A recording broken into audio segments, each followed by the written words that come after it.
தளபதி புகழ நானும் பாட போறேன்டா. பல கோடி மக்களையும் பாதுகாக்க வந்தவரு, ஜனத்துக்கு பிரச்சனைனா ஃபர்ஸ்ட் ஆளா நின்னவரு. 26ல தலைவன் சீஃப் மினிஸ்டருடா, மக்கள் மனசுல ஆழமா பதிஞ்சு போச்சுடா. தளபதி ஸ்பீச்சுக்காக வெயிட்டிங் நாங்க.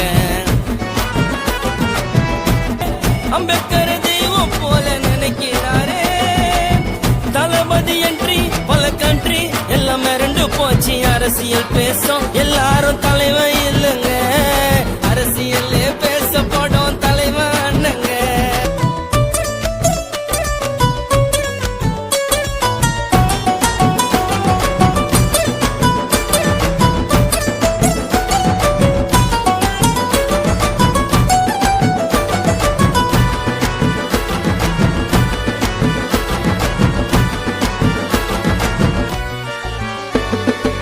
நாட்டுல